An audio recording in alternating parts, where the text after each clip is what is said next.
ಈಗಾಗಲೇ ಬಿಜೆಪಿ ಮತ್ತು ಜೆಡಿಎಸ್ ನಾಯಕರು ಸಾಕಷ್ಟು ಬಾರಿ ಚರ್ಚೆಯನ್ನು ಮಾಡಿದ್ದಾರೆ. ಆದರೆ ಇತ್ತೀಚಿನ ದಿನಗಳಲ್ಲಿ ಒಂದು ಸಮನ್ವಯವಾಗಿ ಕೆಲಸ ಮಾಡ್ತಾ ಇಲ್ಲ ಅನ್ನುವಂಥ ಆರೋಪ ಖಂಡಿತವಾಗ್ಲೂ ಈ ದೋಸ್ತಿಗಳ ಮೇಲಿದೆ.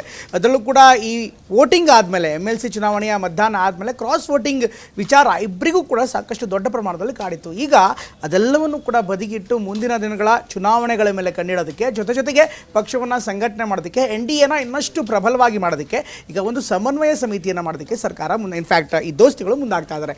ಇದಕ್ಕೆ ಸಂಬಂಧಪಟ್ಟಂತೆ ನಿನ್ನೆ ವಿಜಯೇಂದ್ರ ಮತ್ತು ಕುಮಾರಸ್ವಾಮಿ ಇಬ್ಬರು ಕೂಡ ಮಾತನಾಡಿದ್ದಾರೆ. ಈ ನಿಟ್ಟಿನಲ್ಲಿ ಏನೆಲ್ಲ ಮಾಡಬೇಕು, ಮುಂದೆ ಕಾರ್ಯತಂತ್ರ ಹೇಗಿರಬೇಕು ಅದರ ಬಗ್ಗೆ ಕೂಡ ಚರ್ಚೆ ಮಾಡಲಾಗಿದೆ. ಹಾಗಾದರೆ ಈ ದೋಸ್ತಿಗಳ ಪ್ಲಾನ್ ಏನಿದೆ ನೋಡೋಣ ಈ ಒಂದು ರಿಪೋರ್ಟ್ನಲ್ಲಿ.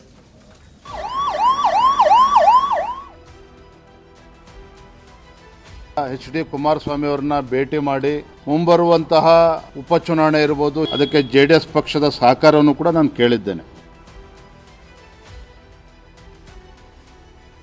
ಸಮನ್ವಯ ಸಮಿತಿ ಆಗಬೇಕು ಅಂತಕ್ಕಂಥದ್ದು ಚುನಾವಣೆಯಲ್ಲಿ ನಮಗೆ ಸೀಟನ್ನು ಅದನ್ನು ಕೊಡ್ತಕ್ಕಂಥದ್ದಕ್ಕೆ ಮನವಿ ಮಾಡಿದೆ. ಅಡ್ಡ ಮತದಾನ ದೋಸ್ತಿಗೆ ಎಫೆಕ್ಟ್. ಪರಿಷತ್ ಚುನಾವಣೆಯಲ್ಲಿ ಬಿಜೆಪಿ ಜೆಡಿಎಸ್ನಿಂದಲೇ ಕ್ರಾಸ್ ವೋಟಿಂಗ್ ಆಗಿರೋದು ಒಬ್ಬರನ್ನೊಬ್ಬರು ಅನುಮಾನ ಬರುವಂತೆ ಮಾಡಿತ್ತು. ಮೈತ್ರಿಯಲ್ಲೇ ಗೊಂದಲ ಉಂಟಾಗಿತ್ತು. ಇದೀಗ ಅಲರ್ಟ್ ಆದ ಬಿಜೆಪಿ ಮತ್ತು ಜೆಡಿಎಸ್ ಸಮನ್ವಯ ಸಮಿತಿ ಮೂಲಕ ಒಗ್ಗಟ್ಟು ಪ್ರದರ್ಶನಕ್ಕೆ ಮುಂದಾಗಿದೆ. 2028ರ ಚುನಾವಣೆ ಮೇಲೆ ಕಣ್ಣಿಟ್ಟಿದೆ.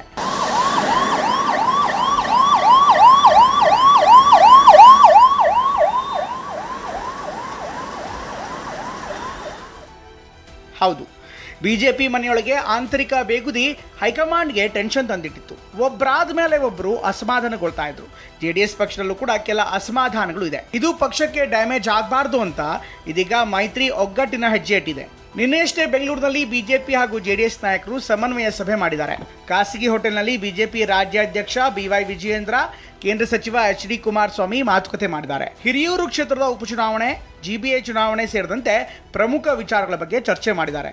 ಮಾಜಿ ಮುಖ್ಯಮಂತ್ರಿಗಳು ಕೇಂದ್ರ ಸಚಿವರು ಆಗಿರುವಂತಹ HD ಕುಮಾರಸ್ವಾಮಿ ಅವರನ್ನ ಭೇಟಿ ಮಾಡಿ ರಾಜ್ಯದ ಪ್ರಚಲಿತ ರಾಜಕಾರಣದ ಬಗ್ಗೆ ಸವಿಸ್ತಾರವಾಗಿ ಚರ್ಚೆನ ನಾನು ಮಾಡಿದ್ದೇನೆ. ಮುಂಬರುವಂತಹ ಉಪಚುನಾವಣೆ ಇರಬಹುದು, ಹಿರಿಯೂರು ಮತ್ತೆ ಧಾರವಾಡ ಕ್ಷೇತ್ರದ ಉಪಚುನಾವಣೆ ಮತ್ತೆ 4 ಟೀಚರ್ಸ್ ಮತ್ತೆ ಗ್ರಾಜ್ಯುಯೇಟ್ ಕಾನ್ಸ್ಟಿಟ್ಯೂನ್ಸಿ ಚುನಾವಣೆಗಳು ಏನು ಬರ್ತಾ ಇದೆ, ವಿಧಾನ ಪರಿಷತ್ ಚುನಾವಣೆಗಳು, ಅದ್ರ ಬಗ್ಗೆನೂ ಕೂಡ ಚರ್ಚೆ ಮಾಡಿದ್ದೇನೆ. ಈಗಾಗಲೇ ಭಾರತೀಯ ಜನತಾ ಪಾರ್ಟಿ 3 ಕ್ಷೇತ್ರಗಳಲ್ಲಿ ನಮ್ಮ ಅಭ್ಯರ್ಥಿನೂ ಕೂಡ ಘೋಷಣೆ ಮಾಡಿದ್ದೇವೆ.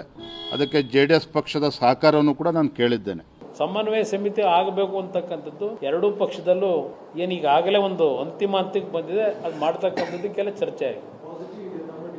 ಇಲ್ಲ, ನಾವು ಹಿರಿಯೂರು ನೆನ್ನೆನೇ ಹೇಳಿದ್ದೀನಲ್ಲ, ಹಿರಿಯೂರಿನ ಉಪಚುನಾವಣೆಯಲ್ಲಿ ನಮಗೆ ಸೀಟನ್ನು ಅದನ್ನು ಕೊಡ್ತಕ್ಕಂಥದ್ದಕ್ಕೆ ಮನವಿ ಮಾಡಿದ್ದೀವಿ. ರಾಜ್ಯದಲ್ಲಿ ದೋಸ್ತಿ ಸಮನ್ವಯ ಬೇಕಿರೋ ದೃಷ್ಟಿಯಿಂದ ಶೀಘ್ರದಲ್ಲೇ ಸಮನ್ವಯ ಸಮಿತಿ ರಚನೆ ಮಾಡೋದಕ್ಕೆ ನಿರ್ಧಾರ ಮಾಡಲಾಗಿದೆ. ಸಮನ್ವಯ ಸಮಿತಿಯ ಕೆಲಸ ಏನು, ಯಾರ್ಯಾರಿರ್ತಾರೆ ಅನ್ನೋದನ್ನು ನೋಡೋದಾದ್ರೆ, ಅಡ್ಡ ಮತದಾನದ ಬೆನ್ನಲ್ಲೇ ಎಚ್ಚೆತ್ತ ಬಿಜೆಪಿ ಜೆಡಿಎಸ್ ಮೈತ್ರಿ ನಾಯಕರು ಶೀಘ್ರದಲ್ಲೇ 8 ರಿಂದ 10 ಸದಸ್ಯರನ್ನು ಒಳಗೊಂಡ ಸಮನ್ವಯ ಸಮಿತಿ ರಚನೆ ಮಾಡೋದಕ್ಕೆ ನಿರ್ಧಾರ ಮಾಡಿದ್ದಾರೆ. ಈ ಬಗ್ಗೆ HD Kumaraswamy, BY Vijayendra 1-to-1 ಮಾತುಕತೆಯನ್ನು ಮಾಡಿದ್ದಾರೆ. ಬೆಂಗಳೂರಿನ ಖಾಸಗಿ ಹೋಟೆಲ್ನಲ್ಲಿ 20 ನಿಮಿಷಗಳ ಕಾಲ ಸಭೆ ಆಗಿದೆ. 2028ರ ಚುನಾವಣೆಯನ್ನ ಗಮನದಲ್ಲಿಟ್ಟುಕೊಂಡು ಸಮನ್ವಯ ಸಮಿತಿ ರಚನೆ ಆಗಲಿದೆ. ಮನಸ್ತಾಪ ಹಾಗೂ ಅಸಮಾಧಾನ ಮರೆತು ಒಗ್ಗಟ್ಟಿನ ನಾಯಕತ್ವಕ್ಕೆ ಕರೆ ಕೊಡಲಾಗಿದೆ. ಭಿನ್ನಾಭಿಪ್ರಾಯ 4 ಗೋಡೆಗಳ ಮಧ್ಯೆಯೇ ಬಗೆಹರಿಸೋಣ ಎಂಬ ಸಂದೇಶ ರವಾನೆ ಮಾಡಿದ್ದಾರೆ. ಬಹಿರಂಗವಾಗಿ ಆರೋಪ ಪ್ರತ್ಯಾರೋಪ ಬೇಡ ಎಂಬ ಸೂಚನೆ ಕೊಡಲಾಗಿದೆ. ಕಾಂಗ್ರೆಸ್ಗೆ ರಾಜಕೀಯ ಅಸ್ತ್ರ ಸಿಗದಂತೆ ಮೈತ್ರಿ ನಾಯಕರು ಎಚ್ಚರಿಕೆಯಿಂದ ಇರೋದು ಸಮನ್ವಯ ಸಮಿತಿಯ ಉದ್ದೇಶಗಳಲ್ಲಿ ಒಂದು. ಇನ್ನು 15 ದಿನ ಅಥವಾ ತಿಂಗಳಿಗೊಮ್ಮೆ ಸಮನ್ವಯ ಸಮಿತಿ ಸಭೆ ನಡೆಸಲು ಚಿಂತನೆ ಮಾಡಲಾಗಿದೆ. ಜೋಶಿ, ಕುಮಾರಸ್ವಾಮಿ, ವಿಜಯೇಂದ್ರ ನೇತೃತ್ವದಲ್ಲಿ ಸಮಿತಿ ರಚನೆ ಆಗುತ್ತೆ. ಇನ್ನು ಬಿಜೆಪಿ ಶಾಸಕ SR Vishwanath, doctor K Sudhakar ಮಧ್ಯೆ ಅಸಮಾಧಾನ ತಾರಕಕ್ಕೇರಿತ್ತು. ಇದನ್ನು ಗಂಭೀರವಾಗಿ ಪರಿಗಣಿಸಿದ್ದ ರಾಜ್ಯ ಬಿಜೆಪಿ ಉಸ್ತುವಾರಿ ರಾಧಾಮೋಹನ್ ದಾಸ್ ಮೊನ್ನೆ ಸಭೆ ಮಾಡಿದ್ರು. ಒಟ್ಟಾಗಿ ಹೋಗುವಂತೆ ಸೂಚನೆ ಕೊಟ್ಟಿದ್ರು. ಅದಕ್ಕೆ ಅವರಿಬ್ಬರು ಒಪ್ಕೊಂಡಿದ್ರು. ಇದೀಗ ಎಕ್ಸ್ ಖಾತೆಯಲ್ಲಿ ಬಿಜೆಪಿ ರಾಜ್ಯ ಉಸ್ತುವಾರಿ ರಾಧಾಮೋಹನ್ ದಾಸ್ ಪೋಸ್ಟ್ ಕೂಡ ಮಾಡಿ ಸಂಸದ ಡಾಕ್ಟರ್ K ಸುಧಾಕರ್, ಶಾಸಕ SR ವಿಶ್ವನಾಥ್ ಹಾಗೂ ಮಾಜಿ ಸಚಿವ ರೇಣುಕಾಚಾರ್ಯಗೆ ಧನ್ಯವಾದವನ್ನು ಹೇಳಿದ್ದಾರೆ. ಪಕ್ಷದ ಹಿತಾಸಕ್ತಿ ಹಾಗೂ ಶಿಸ್ತಿಗೆ ಗೌರವ ನೀಡಿ ಅದನ್ನು ಸೌಜನ್ಯದಿಂದ ಸ್ವೀಕರಿಸಿದ್ದಕ್ಕೆ ಮೂವರಿಗೂ ಧನ್ಯವಾದಗಳು. 2028ರ ವಿಧಾನಸಭಾ ಚುನಾವಣೆಯಲ್ಲಿ ನಾವು ಖಂಡಿತ ಜಯ ಸಾಧಿಸ್ತೇವೆ ಅಂತ ಹೇಳಿದ್ದಾರೆ. ಸುನಿಲ್ ಜೊತೆ ಕಿರಣ್ ಹನ್ನೆಡ್ಕ, TV9 ಬೆಂಗಳೂರು.